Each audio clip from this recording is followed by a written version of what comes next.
Hi everyone, welcome to English grammar videos. In this video, I am presenting you transformation of sentences. In the last video, you learnt about the types of sentences, the 4 types of sentences: declarative, interrogative, imperative and exclamatory. Here in this video, I am showing you how to transform, means how to change the sentences to different types.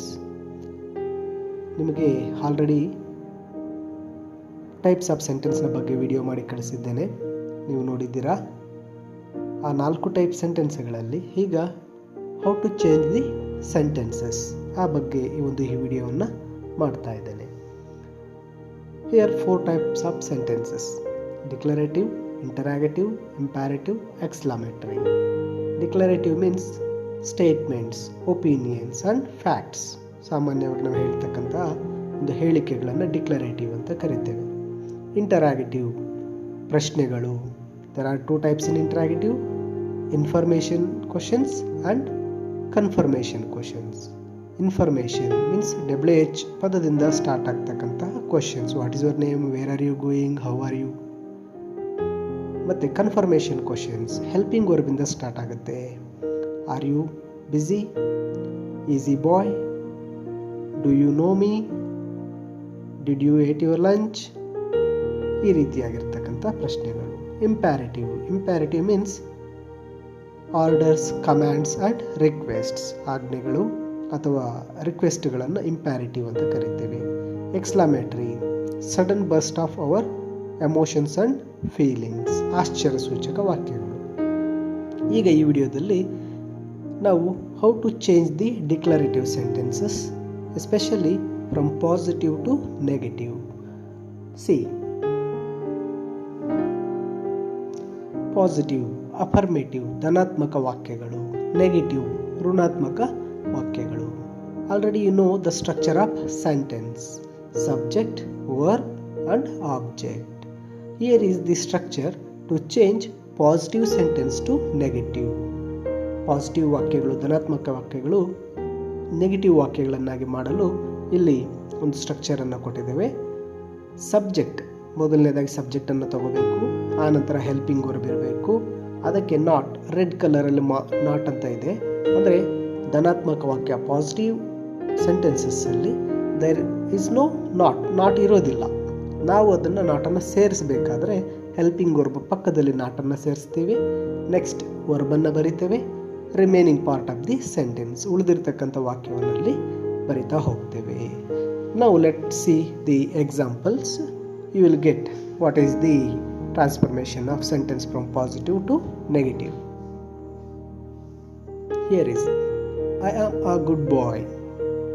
ಇದು positive, ನಾನು ಒಳ್ಳೆ ಹುಡುಗ. ಈಗ ಇದನ್ನು negative ವಾಕ್ಯ ಮಾಡಬೇಕಾದ್ರೆ ಗಮನಿಸಿ, I subject, am helping verb. ಆಯಿತಾ? ಈಗ ನೆಗೆಟಿವ್ ವಾಕ್ಯದಲ್ಲಿ ಆಮ್ ಪಕ್ಕದಲ್ಲಿ ನಾಟನ್ನು ಸೇರಿಸಿ ಬರೀತಕ್ಕಂಥದ್ದು ಅಷ್ಟೇ. Let's see, I am not a good boy. ಅರ್ಥ ಆಯ್ತಾ? Now let's see second one. He is working. He subject, helping verb ಬಂದು ಈಸ್. ಅದರ ಪಕ್ಕದಲ್ಲಿ ನಾಟನ್ನು ಸೇರಿಸಿದಾಗ ಈ ಪಾಸಿಟಿವ್ ವಾಕ್ಯ ಏನಾಗುತ್ತೆ, ನೆಗೆಟಿವ್ ಆಗಿ ಚೇಂಜ್ ಆಗುತ್ತೆ. He is not working. Let's see next example. He was playing. She was playing. She subject, was helping verb, ನಾಟಲ್ಲಿಲ್ಲ, ನಾವು ನಾಟನ್ನು ಸೇರಿಸಿದಾಗ it becomes negative. See, she was not playing. Now, they were making pots. They subject, were helping verb. ಅದರ ಪಕ್ಕದಲ್ಲಿ ನಾಟನ್ನು ಸೇರಿಸಿದಾಗ ಏನಾಗುತ್ತೆ, the positive sentence becomes to negative. They were not making pots. Next example. Raghu has made many mistakes. Here, Raghu subject, has ಬಂದು helping verb. Now add the not after the as. Raghu has not made many mistakes. I can do this work. I subject, can helping verb. Add not after the can. ನಾಟನ್ನು ಕೆನ್ನ ನಂತರ ಸೇರಿಸಿದಾಗ the sentence become negative. I can not do this work. ಧನಾತ್ಮಕ ಅಂದರೆ ನಾನು ಮಾಡ್ತೇನೆ ಅಂತ, ಋಣಾತ್ಮಕ ಅಂದಾಗ ಇಲ್ಲ ನಾನು ಮಾಡೋದಿಲ್ಲ, ಅವನು ಮಾಡ್ತಾ ಇಲ್ಲ ಅಂತಕ್ಕಂಥ ಋಣಾತ್ಮಕವಾಗಿ ನೆಗೆಟಿವ್ ಆಗಿ ಹೇಳ್ತಕ್ಕಂಥ ವಾಕ್ಯಗಳು. You are very intelligent. ನೀನು ಒಳ್ಳೆ ಬುದ್ಧಿವಂತ. ನೀನು ಬುದ್ಧಿವಂತ ಅಲ್ಲ ಅಂತ ಹೇಳೋದೇ ನೆಗೆಟಿವ್ ವಾಕ್ಯ. ಆ ನಾಟನ್ನು ಎಲ್ಲಿ ಸೇರಿಸ್ತೀವಿ? ಹೆಲ್ಪಿಂಗ್ ವರ್ಬ್ ಆರ್ ಇದೆಯಲ್ವಾ, ಆರ್ನ ನಂತರ ಸೇರಿಸಬೇಕು. You are not very intelligent. This is the way to change positive to negative. ಈಗ ಇಲ್ಲಿ ಮತ್ತೆ ಪಾಸಿಟಿವ್ ಟು ನೆಗೆಟಿವ್ ಕೊಡ್ತಾ ಇದ್ದೇನೆ. But here in this positive sentences there is no helping verbs. ಹಿಂದೆ ನೋಡ್ತಕ್ಕಂಥ ವಾಕ್ಯಗಳಲ್ಲಿ ಹೆಲ್ಪಿಂಗ್ ವರ್ಬ್ ವಾಕ್ಯದಲ್ಲಿತ್ತು. ಪಾಸಿಟಿವ್ ವಾಕ್ಯದಲ್ಲಿ ನೀವು ನಾಟನ್ನು ಮಾತ್ರ ಸೇರಿಸಿ ಹೋಗ್ತಾ ಇದ್ರಿ. ಈಗ there is no not in positive sentence. ಆ ಪಾಸಿಟಿವ್ ವಾಕ್ಯಗಳಲ್ಲಿ ನಾಟ್ ಇರೋದಿಲ್ಲ. Depending upon the tense verb we have to make it as do, does, did as a helping verbs. See, first vakya, I ask question. ಇಲ್ಲಿ I subject, ask main verb, question object ಆಯಿತು. But there is no helping verb. ಈಗ ಏನು ಮಾಡಬೇಕು? ask is the present form. ask ಅಂತಕ್ಕಂಥ verb ಯಾವುದರಲ್ಲಿದೆ? Present ಫಾರ್ಮಲ್ಲಿದೆ. Present ಫಾರ್ಮಲ್ಲಿ ನಮಗೆ ಎರಡು ಹೆಲ್ಪಿಂಗ್ ವರ್ಬ್ ಬರುತ್ತೆ, ಡೂ ಆ್ಯಂಡ್ ಡಸ್. ಡೂ ಅನ್ನು ಯಾವಾಗ ಯೂಸ್ ಮಾಡ್ಕೋತೀವಿ? It is in singular form. Ask singular ಫಾರ್ಮಲ್ಲಿದೆ. ಡಸ್ ಅನ್ನೋದು ಯಾವಾಗ ಯೂಸ್ ಮಾಡ್ತೀವಿ? ಆ ಮೇನ್ ವರ್ಬ್ಗೆ ಎಸ್ ಅಥವಾ ಇ ಎಸ್ ಫಾರಮ್ ಇದ್ದಾಗ ನಾವು ಡಸ್ ತಗೊಳ್ತೇವೆ. ಈಗ ಆಸ್ಕ್ ಅಂತಕ್ಕಂಥದ್ದು ಪ್ರೆಸೆಂಟ್ ಟೆನ್ಸ್ ಆಗಿರೋದ್ರಿಂದ do is the helping verb. ಈಗ ಐ ಸಬ್ಜೆಕ್ಟ್, ಡೂ ಹೆಲ್ಪಿಂಗ್ ವರ್ಬನ್ನು ತಗೋತೀವಿ, ಅದರ ಪಕ್ಕದಲ್ಲಿ ನಾಟ್ ಹಾಕಿ ನಂತರ ಕ್ವಶನನ್ನು ಬರೀತೇವೆ. See like this, I don't ask question. Do ಎಲ್ಲಿಂದ ಬಂತು? ಆಸ್ಕಲ್ಲಿ ಪ್ರೆಸೆಂಟ್ ಟೆನ್ಸ್ಗೆ ಡೂ ಫಾರಮನ್ನು ಹೆಲ್ಪಿಂಗ್ ವರ್ಬ್ ತಗೊಳ್ತೇವೆ. Let's see next example. You look beautiful. ನೀನು ಸುಂದರವಾಗಿ ಕಾಣ್ತಾ ಇದೀಯಾ. ನೀನು ಸುಂದರವಾಗಿ ಕಾಣ್ತಾ ಇಲ್ಲ ಅಂತ ಮಾಡಬೇಕು, ನೆಗೆಟಿವ್ ಮಾಡಬೇಕು. ಯು ಸಬ್ಜೆಕ್ಟ್ ಇದೆ, ಲುಕ್ ಅಂತಕ್ಕಂಥದ್ದು ಪ್ರೆಸೆಂಟ್ ಟೆನ್ಸ್. ಸೊ ಅಲ್ಲಿ ಡೂ ಅನ್ನು ನಾವೇನು ಮಾಡ್ತೀವಿ? ಹೆಲ್ಪಿಂಗ್ ವರ್ಬ್ ಆಗಿ ತಗೊಳ್ತೇವೆ. ಅಕಸ್ಮಾತ್ ಆ ಲುಕ್ ಮುಂದುಗಡೆ ಲುಕ್ಸ್ ಅಂತ ಇತ್ತು, ಆ ಲುಕ್ಸ್ ಅಂತ ಎಸ್ ಫಾರಮ್ ಇದ್ದರೆ ಡಸ್ ಅಂತ ತಗೋಬೇಕಾಗತ್ತೆ. ನಾವು ಸಿ ಯು ಲುಕ್ಕಲ್ಲಿರ್ತಕ್ಕಂಥ ಡೂ ಅನ್ನು ತೊಗೊಂಡಿದ್ದೀವಿ ಪ್ರೆಸೆಂಟಿವ್. ನೆಕ್ಸ್ಟ್ ನಾಟನ್ನು ಸೇರಿಸಿದ್ದೀವಿ. You don't look beautiful. This is the negative. Next he goes to office. He goes to office. ಇಲ್ಲಿ ನೋಡಿ, ಇದು ಪ್ರೆಸೆಂಟ್ ಟೆನ್ಸ್. ಗೋಸ್ ಅನ್ನೋದು ಕೂಡ ಪ್ರೆಸೆಂಟ್ ಟೆನ್ಸ್, ಗೋ ಅನ್ನೋದು ಕೂಡ ಪ್ರೆಸೆಂಟ್ ಟೆನ್ಸ್. ಗೋ ಬಂದರೆ ಡೂ ಬರ್ತಾ ಇತ್ತು. ಈಗ ಇಲ್ಲಿ ಗೋಸ್ ಇ ಎಸ್ ಫಾರಮ್ ಬಂದಿದೆ. ಸೊ ಡಸ್ ಅನ್ನು ಹೆಲ್ಪಿಂಗ್ ವರ್ಬ್ ತಗೋಬೇಕು. ಮೇಲೆ ಡೂ ತಗೊಂಡಿದ್ದೀರಲ್ಲ, ಆ ಪ್ಲೇಸಲ್ಲಿ ಇಲ್ಲಿ ಗೋಸ್ ಎಸ್ ಇರೋದ್ರಿಂದ ಇಲ್ಲಿ ಡಸ್ ಅನ್ನು ತಗೊಂಡು ಅದರ ಮುಂದುಗಡೆ ನಾಟನ್ನು ಸೇರಿಸಬೇಕು. ನೋಡಿ, he doesn't go to office. ಆ ಗೋಸಲ್ಲಿ ಇ ಎಸ್ ಅನ್ನು ತಗೊಂಡು ಡಸ್ ಮಾಡ್ಕೋತೀರಾ, ಆಗಲ್ಲಿ ಬರೀ ಗೋ ಮಾತ್ರ ಉಳಿಯುತ್ತೆ. He doesn't go to office. She prepares coffee. ಇಲ್ಲೂ ಸಹ ಹಾಗೆ plural form prepares, E S ಬಂದಿದೆ. ಇ ಎಸ್ ಅನ್ನು ಆಚೆ ತಗೊಂಡಾಗ ಡಸ್ ಆಚೆ ಬರುತ್ತೆ, ಪ್ರಿಪೇರ್ ಮಾತ್ರ ಅಲ್ಲಿ ಉಳಿಯುತ್ತೆ. ಹಾಗೆ ಹೇಗೆ ಸೆಂಟೆನ್ಸ್ ಆಗುತ್ತದು? She doesn't prepare coffee. ನೋಡಿ, she doesn't prepare coffee. Prepares E S ಅನ್ನು ಏನು ಮಾಡಿದ್ವಿ? ಡಸಂಟ್ ಥರ ಆಚೆ ತಗೊಂಡಿದ್ದೇವೆ. ನಾವು see the next. Ramya sings a song. ಇಲ್ಲಿ ಕೂಡ ಅಷ್ಟೇ, ಸಿಂಗ್ಸಲ್ಲಿರ್ತಕ್ಕಂಥ ಎಸ್ ಅನ್ನು ನಾವು ಡಸ್ ಫಾರಮ್ಗೆ ಚೇಂಜ್ ಮಾಡಿಕೊಂಡು ಏನು ಮಾಡ್ತೀವಿ? ಅದರ ಮುಂದೆ ನಾಟನ್ನು ಸೇರಿಸ್ಕೋತೇವೆ.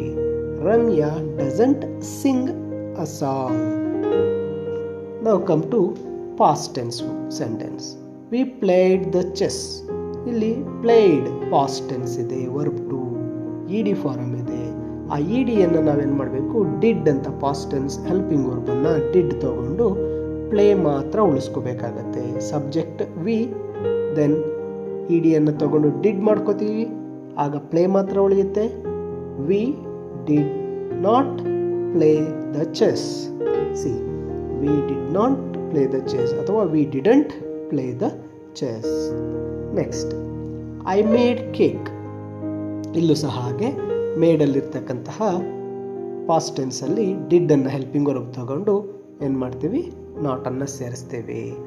I didn't make cake. I didn't make cake. She sat on the bench. Sat ಅಂತಕ್ಕಂಥದ್ದು ಪಾಸ್ಟ್ ಟೆನ್ಸ್ ಫಾರಮಲ್ಲಿದೆ. ಸೊ ಅದರಲ್ಲಿ ಡಿಡನ್ನು ಆಚೆ ತಗೊಂಡಾಗ ಸ್ಯಾಟ್ ಹೋಗಿ ಸಿಟ್ ಆಗಿ ಚೇಂಜ್ ಆಗುತ್ತೆ. She subject, did past tense, not ಸೇರಿಸ್ತಿದ್ದೇವೆ. ಸ್ಯಾಟ್ ಇದ್ದಿದ್ದು ಸಿಟ್ ಆಯಿತು. ಯಾಕೆ ಸಿಟ್ ಆಯಿತು? ಪಾಸ್ಟ್ ಟೆನ್ಸ್ ಡಿಡನ್ನು ಹೊರಗೆ ತೆಗೆದಾಗ ಅದು ಪ್ರೆಸೆಂಟ್ ಟೆನ್ಸ್ಗೆ ಬರುತ್ತೆ. She didn't sit on the bench. ನಾವು ಡಿಕ್ಲರೇಟಿವ್ ಟು ಇಂಟರಾಗೇಟಿವ್. ಡಿಕ್ಲರೇಟಿವ್ ಸಾಮಾನ್ಯ ಹೇಳಿಕೆಗಳು, ಇಂಟರಾಗೇಟಿವ್ ಪ್ರಶ್ನೆಗಳು. ಸ್ಟೇಟ್ಮೆಂಟ್ಸನ್ನು ಹೇಗೆ ಕ್ವಶನ್ಸ್ ಮಾಡಬೇಕು. Let's see here the structure. Helping verb, subject, verb, remaining sentence. ಒಂದು ವಾಕ್ಯ, ಡಿಕ್ಲರೇಟಿವ್ ವಾಕ್ಯ ನೋಡೋಣ. I am reading a novel. I am reading a novel. ಇಲ್ಲಿ ಸಬ್ಜೆಕ್ಟ್ ಐ ಇದೆ, ಹೆಲ್ಪಿಂಗ್ ವರ್ಬ್ ಆಮ್ ಇದೆ, ರೀಡಿಂಗ್ ವರ್ಬ್ ಇದೆ, a novel remaining part of the sentence ಇದೆ. ಈಗ ಈ ಡಿಕ್ಲರೇಟಿವ್ ಸಾಮಾನ್ಯ ಹೇಳಿಕೆಯನ್ನು ನಾವು ಪ್ರಶ್ನೆ ಮಾಡಬೇಕಾದ್ರೆ ಹೇಗೆ ಮಾಡಬೇಕು? ಆ ವಾಕ್ಯದಲ್ಲೇ ಇರ್ತಕ್ಕಂತಹ ಆಮನ್ನು ಮೊದಲು ಬರ್ಕೊಂಡ್ರೆ ಅದೇ ಇಂಟರಾಗೇಟಿವ್ ಆಗುತ್ತೆ. Yes or no type question ಆಗುತ್ತೆ. Let's see like this. Am I reading a novel. ಏನೂ ಬದಲಾವಣೆ ಮಾಡಿಲ್ಲ. ಸಬ್ಜೆಕ್ಟ್ ನಂತರ ಇದ್ದಂಥ ಹೆಲ್ಪಿಂಗ್ ವರ್ಬನ್ನು ಮೊದಲು ಬರ್ಕೊಂಡ್ರೆ ಅದೇ ಪ್ರಶ್ನೆಯಾಗಿ ಚೇಂಜ್ ಆಗುತ್ತೆ. Am I reading A novel. Next C. Raghu is a doctor. Raghu is A doctor. Raghu subject ಆಯಿತು, ಅದರ ಪಕ್ಕದಲ್ಲಿರ್ತಕ್ಕಂಥ ಈಸ್ ಹೆಲ್ಪಿಂಗ್ ವರ್ಬ್ ಬಂತು. ಆ ಈಸನ್ನು ಮೊದಲು ಬರ್ಕೊಂಡು ಉಳಿದ ವಾಕ್ಯವನ್ನು ಬರೆದರೆ ಅದು ಇಂಟರಾಗೇಟಿವ್ ಆಗುತ್ತೆ. See, is Raghu a doctor. Raghu ಡಾಕ್ಟ್ರಾ ಅಂತಕ್ಕಂಥ ಪ್ರಶ್ನೆ ಮೂಡುತ್ತೆ. Next, she was in the room. ಅವಳು ರೂಮ್ನಲ್ಲಿದ್ಲು. ಅವಳು ರೂಮ್ನಲ್ಲಿ ಇದ್ಲಾ ಅಂತ ಪ್ರಶ್ನೆ ಕೇಳಬೇಕಾದ್ರೆ ಆ ಸಬ್ಜೆಕ್ಟ್ ಶಿ ಪಕ್ಕದಲ್ಲಿರ್ತಕ್ಕಂಥ ವಾಸನ್ನು ಮೊದಲು ಬರ್ಕೋಬೇಕು, ನಂತರ ಉಳಿದಿರ್ತಕ್ಕಂಥ ವರ್ಡ್ಸನ್ನು ಬರೀಬೇಕು. ಲೈಕ್ ದಿಸ್, ಈ ರೀತಿ. Was she in the room. Was she in the room ಇದು ಕ್ವಶನ್ ಆಗುತ್ತೆ. ಅವಳು ರೂಮ್ನಲ್ಲಿದ್ಲಾ ಅಂತಕ್ಕಂತಹ yes or no type question ಆಗುತ್ತೆ. Next, they were college students. ಈಗ ಹೆಲ್ಪಿಂಗ್ ವರ್ಬ್ ವರ್ ಇದೆ, ವರ್ರನ್ನು ತೆಗೆದು ಮೊದಲು ಬರೆದು ಉಳಿದ ಪದಗಳನ್ನು ಬರಿಬೇಕಾಗತ್ತೆ. See like this. Were they college students. Were they college students question. ಹೌದಾ ಅಲ್ವಾ ಅಂತಕ್ಕಂಥ ಉತ್ತರ ಬರುತ್ತೆ. Next, you are very brilliant boy. ಇಲ್ಲಿ ಹೆಲ್ಪಿಂಗ್ ವರ್ಬ್ ಯಾವುದು? ಆರ್. ಆರನ್ನು ಮೊದಲು ಬರ್ಕೊಳ್ಳಿ. Are you very brilliant boy. ನೀನು ನಿಜವಾಗ್ಲೂ ಬುದ್ಧಿವಂತ ಹುಡುಗನ ಪ್ರಶ್ನೆ ಆಗುತ್ತೆ. Next, she will go to America tomorrow. ಇಲ್ಲಿ ಹೆಲ್ಪಿಂಗ್ ವರ್ಬ್ ವಿಲ್ ಇದೆ, ವಿಲ್ಲನ್ನು ತೆಗೆದು ಮೊದಲು ಬರ್ಕೊಳ್ಳಿ, ಉಳಿದ ಎಲ್ಲ ವಾಕ್ಯವನ್ನು ಹಾಗೆ ಬರೀರಿ. Will she go to America tomorrow. Will she go to America tomorrow ಇದು ಪ್ರಶ್ನೆ ಆಗುತ್ತೆ. ಅವಳು ನಾಳೆ ಅಮೆರಿಕಾಗೆ ಹೋಗ್ತಾಳಾ ಅಂತಕ್ಕಂಥ ಪ್ರಶ್ನೆ ಆಗುತ್ತೆ. ನಾವು declarative. I can do this work. ನಾನಿದು ಕೆಲಸ ಮಾಡ್ತೇನೆ. ಅದನ್ನು ನಾವು ಹೆಲ್ಪಿಂಗ್ ವರ್ಬ್ ಯಾವುದು? ಕೆನ್. ಕೆನ್ನನ್ನು ಮೊದಲು ಬರ್ಕೊಂಡಾಗ ಪ್ರಶ್ನೆ ಆಗಿಬಿಡುತ್ತೆ. Can I do this work? ನಾನು ಈ ಕೆಲಸ ಮಾಡ್ತೀನಾ? ನನ್ನ ಕೈಯಲ್ಲಿ ಆಗುತ್ತಾ ಅಂತಕ್ಕಂಥ ಪ್ರಶ್ನೆ ಮೂಡುತ್ತೆ. ಈಗ ನಾವು ಮತ್ತೆ ಡಿಕ್ಲರೇಟಿವ್ ಟು ಇಂಟರಾಗೇಟಿವ್. ಆದರೆ ಈಗ ಬರ್ತಕ್ಕಂಥ ಡಿಕ್ಲರೇಟಿವ್ ವಾಕ್ಯದಲ್ಲಿ ಸ್ಟೇಟ್ಮೆಂಟ್ಸಲ್ಲಿ ಹೆಲ್ಪಿಂಗ್ ವರ್ಬ್ ಇರೋದಿಲ್ಲ. ಆಗ ನಾವೇನು ಮಾಡಬೇಕು? ಪ್ರೆಸೆಂಟ್ ಟೆನ್ಸ್ ವಾಕ್ಯ ಆಗಿದ್ದರೆ ಡೂ ಅಥವಾ ಡಸನ್ನು, ಪಾಸ್ಟ್ ಟೆನ್ಸ್ ಆಗಿದ್ದರೆ ಡಿಡ್ ಅನ್ನು ಸಬ್ಜೆಕ್ಟ್ ಅನ್ನು ಹೆಲ್ಪಿಂಗ್ ವರ್ಬ್ ಆಗಿ ತಗೋಬೇಕಾಗತ್ತೆ. ಇಲ್ಲಿ ಒಂದು ಎಕ್ಸಾಂಪಲ್ ಅನ್ನು ನೋಡೋಣ. I ask question. ನಾನು ಪ್ರಶ್ನೆ ಕೇಳ್ತೇನೆ. ನಾನು ಪ್ರಶ್ನೆ ಕೇಳ್ತೇನಾ ಅಂತಕ್ಕಂಥ ಒಂದು ಕ್ವಶನ್ ಬರಬೇಕಾದ್ರೆ ಮೊದಲು ಏನು ಮಾಡಬೇಕು? ಹೆಲ್ಪಿಂಗ್ ವರ್ಬ್ ಬೇಕಾಗುತ್ತೆ. ಆಸ್ಕ್ ಅಂತಕ್ಕಂಥದ್ದು ಪ್ರೆಸೆಂಟ್ ಫಾರಮ್ ಇರೋದ್ರಿಂದ ಡೂ ಹೆಲ್ಪಿಂಗ್ ವರ್ಬ್ ಬರುತ್ತೆ. ಆ ಡೂ ಅನ್ನು ಮೊದಲು ಬರ್ಕೊಂಡು ಉಳಿದ ವಾಕ್ಯವನ್ನು ಬರೆದರೆ ಅದೇ ಇಂಟರಾಕ್ಟಿವ್ ಪ್ರಶ್ನೆ ಆಗುತ್ತೆ. Do I ask question. Do I ask question. ನಾನು ಪ್ರಶ್ನೆ ಕೇಳ್ತೇನಾ ಅಂತಕ್ಕಂಥ ಪ್ರಶ್ನೆ ಬರುತ್ತೆ. Next, you look beautiful. ನೀನು ಸುಂದರವಾಗಿ ಕಾಣ್ತೀಯಾ. ನೀನು ನಿಜವಾಗ್ಲೂ ಸುಂದರವಾಗಿ ಕಾಣ್ತೀಯಾ ಅಂತಕ್ಕಂಥ ಪ್ರಶ್ನೆ ಕೇಳಬೇಕಾದ್ರೆ ಆ ಲುಕ್ ಪ್ರೆಸೆಂಟ್ ಟೆನ್ಸಲ್ಲಿರೋದ್ರಿಂದ ಅದಕ್ಕೆ ಡೂ ಅನ್ನು ಹೆಲ್ಪಿಂಗ್ ವರ್ಬ್ ತಗೊಂಡು ಡೂ ಫಸ್ಟ್ ಬರೀಬೇಕು, ನಂತರ ಉಳಿದ ವಾಕ್ಯವನ್ನು ಬರೀಬೇಕು. ಡು ಯು ಲುಕ್ ಬ್ಯೂಟಿಫುಲ್, ನೀನು ಸುಂದರವಾಗಿ ಕಾಣ್ತೀಯಾ ಅಂತಕ್ಕಂಥ ಪ್ರಶ್ನೆಯನ್ನು ಮಾಡಬಹುದು. Next, he goes to office. Goes present ಟೆನ್ಸಲ್ಲೇ ಪ್ಲೂರಲ್ ಫಾರ್ಮ್ ಎಸ್ ಇದೆ, ಅದಕ್ಕೆ ಡಸ್ ಹೆಲ್ಪಿಂಗ್ ವರ್ಬ್ ಬರುತ್ತೆ. ಡಸ್ಸನ್ನು ಮೊದಲು ಬರ್ಕೊಂಡಾಗ ಗೋಸಲ್ಲಿ ಇ ಎಸ್ ಹೊರಟೋಗುತ್ತೆ, ಆಗ ಉಳಿಯೋದು ಬರೀ ಗೋ ಅಂತಕ್ಕಂಥದ್ದು ಮಾತ್ರ. ಹೇಗೆ ಅದು ಇಂಟರಾಗಿಟಿವ್ ಆಗುತ್ತೆ? Does he go to office, does he go to office ಅಂತಕ್ಕಂಥ ಪ್ರಶ್ನೆ ಮೂಡುತ್ತೆ. ಶಿ ಪ್ರಿಪೇರ್ಸ್ ಕಾಫಿ, ಇಲ್ಲಿಯೂ ಸಹ ಡಸ್ ಅನ್ನು ಹೆಲ್ಪಿಂಗ್ ವರ್ಬ್ ಆಗಿ ತಗೊಂಡಾಗ ಅಲ್ಲಿ ಪ್ರಿಪೇರ್ ಮಾತ್ರ ಉಳಿಯುತ್ತೆ. ಡಸ್ ಅನ್ನು ಮೊದಲು ಬರ್ಕೊಂಡು ದೆನ್ ಸಬ್ಜೆಕ್ಟ್, ಆಮೇಲೆ verb and remaining sentence. Does she prepare coffee, ಅವಳು ಕಾಫಿ ಮಾಡ್ತಾಳ ಅಂತಕ್ಕಂಥ ಪ್ರಶ್ನೆ ಬರುತ್ತೆ. ರಮ್ಯಾ ಸಿಂಗ್ಸ್ ಎ ಸಾಂಗ್, ಇಲ್ಲೂ ಸಹ ಎಸ್ ಇದೆ, ಡಸ್ ಅನ್ನು ತಗೊಳ್ಳಿ, ಬರೀ ಸಿಂಗ್ ಮಾತ್ರ ವರ್ಬ್ ಉಳಿಯುತ್ತೆ. ಡಸ್ ಮೊದಲು ಬರೆದಾಗ does Ramya sings a song, does Ramya sings a song question ಆಗುತ್ತೆ. ಆಯಿತಾ? Next, we played the chess, ನಾವು ಚೆಸ್ಸನ್ನು ಆಡ್ತೇವೆ. ಪಾಸ್ಟ್ ಟೆನ್ಸ್ ಇ ಡಿ ಇದೆ, ಆ ಇ ಡಿಯನ್ನು ಹೊರಗೆ ತೆಗೆದಾಗ ಡಿಡ್ ಬರುತ್ತೆ. Then write the did first, then we play the chess question mark. Did we play the chess, ನಾವು ಚೆಸ್ ಆಡಿದ್ವಾ ಅಂತಕ್ಕಂಥ ಪ್ರಶ್ನೆ ಬರುತ್ತೆ. ಐ ಮೇಡ್ ಕೇಕ್, ನಾನು ಕೇಕ್ ಮಾಡಿದೆ. ಮೇಡಲ್ಲಿ ಡಿಡ್ಡನ್ನು ಹೊರಗೆ ತೆಗೆದಾಗ ಉಳಿತಕ್ಕಂಥದ್ದು ಮೇಕ್ ಮಾತ್ರ ಬರುತ್ತೆ. Then did I make cake, did I make cake. Next, she sat on the bench, did she sat on the bench. Okay ಮಕ್ಕಳ, ಈಗ exclamatory sentences to declarative. ಎಕ್ಸ್ಕ್ಲಾಮೇಟರಿ means ಆಶ್ಚರ್ಯ ಸೂಚಕ ವಾಕ್ಯಗಳು, ಅದರಲ್ಲಿ ಆಶ್ಚರ್ಯ ಸೂಚಕ ಚಿಹ್ನೆ ಇರುತ್ತೆ, ಎಕ್ಸ್ಕ್ಲಾಮೇಟರಿ ಚಿಹ್ನೆ ಇರುತ್ತೆ. ಅದರ ಸ್ಟ್ರಕ್ಚರ್ ಹೇಗೆ? ಎಕ್ಸ್ಕ್ಲಾಮೇಟರಿಯನ್ನು ಡಿಕ್ಲರೇಟಿವ್ ಮಾಡಬೇಕಾದ್ರೆ ಆ ವಾಕ್ಯ ಹೇಗಿರಬೇಕು ಅಂದಾಗ subject, helping verb, object and remaining part of the sentence. Subject, helping verb, adjective and object ಅಥವಾ ರಿಮೈನಿಂಗ್ ಸೆಂಟೆನ್ಸ್ ಇರುತ್ತೆ. ಲೆಟ್ಸ್ ಸಿ ಒನ್ ಎಕ್ಸ್ಕ್ಲಾಮೇಟರಿ, ಒಂದು ಆಶ್ಚರ್ಯ ಸೂಚಕ ವಾಕ್ಯ ನೋಡೋಣ. How sweet these flowers smells, ಈ ಹೂಗಳು ಯಪ್ಪ ಎಷ್ಟು ಚೆನ್ನಾಗಿ ಸ್ಮೆಲ್ ಬರ್ತಾ ಇದೆ ಅಂತ.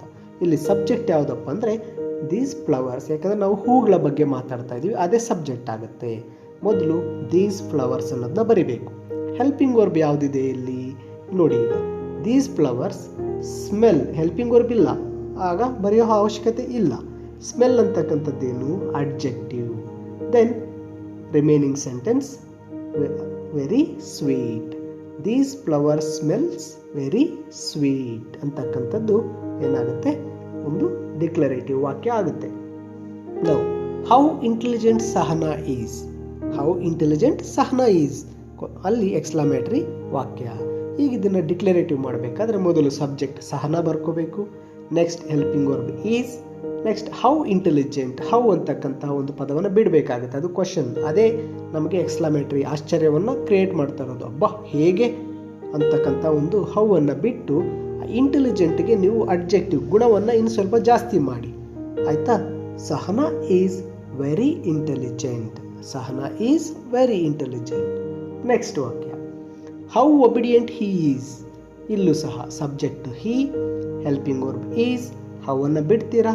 ಒಬಿಡಿಯಂಟ್ ಅಂತಕ್ಕಂಥದ್ದು ಅಡ್ಜೆಕ್ಟಿವ್ ಆಗಿದೆ, ಅದಕ್ಕೇನು ಮಾಡ್ತಾರೆ ಇನ್ನು ಸ್ವಲ್ಪ ಹೆಚ್ಚು ಮಾಡೋದಕ್ಕೆ ವೆರಿ ಒಬಿಡಿಯಂಟ್ ಅನ್ನೋದು ಅಥವಾ ಮೋಸ್ಟ್ ಒಬಿಡಿಯಂಟ್ ಅಂತಕ್ಕಂಥದ್ದು ಸೇರಿಸ್ಬೋದು. He is the most obedient ಅಥವಾ ಹಿ ಈಸ್ ವೆರಿ ಒಬಿಡಿಯಂಟ್. ಇದೇ ವಾಕ್ಯವನ್ನು ಇನ್ನೂ ಬರೀಬಹುದು. ಹಿ ಈಸ್ ಮೋಸ್ಟ್ ಒಬಿಡಿಯಂಟ್ ಅಥವಾ he is the most obedient ಅಂತಲೂ ಸಹ ಮಾಡ್ಬೋದು. Next, what a big city Bengaluru is, what a big city Bengaluru is, ಇಲ್ಲಿ subject Bengaluru, helping verb is, then a big city ಇದೆ, ಅಲ್ಲಿ ನೀವು ವಾಟ್ನ ಬದಲಾಗಿ ವೆರಿಯನ್ನು ಸೇರಿಸ್ಬೋದು. ಆಯಿತಾ? ಈ ವಾಕ್ಯ ಹೇಗೆ ಬರುತ್ತೆ? Bengaluru is very big city, Bengaluru is very big city. Next, how precious gold is, how precious gold is, ಬಂಗಾರ ತುಂಬ ಅಮೂಲ್ಯವಾದದ್ದು ಅಂತಕ್ಕಂಥ ಆಶ್ಚರ್ಯ ವಾಕ್ಯ.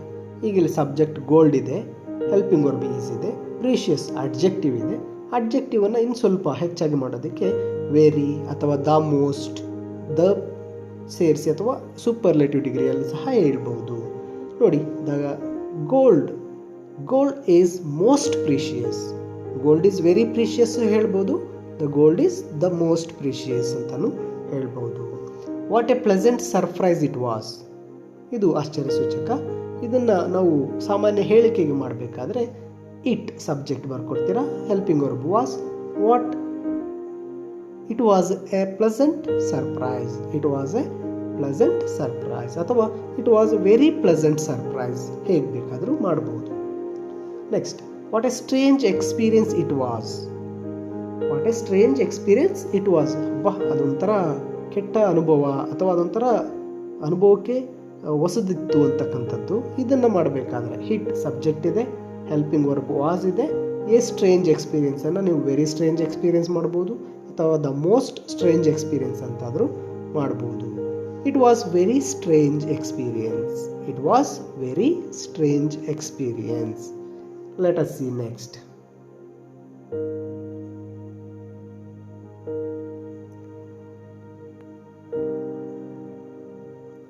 What a beautiful sight it is.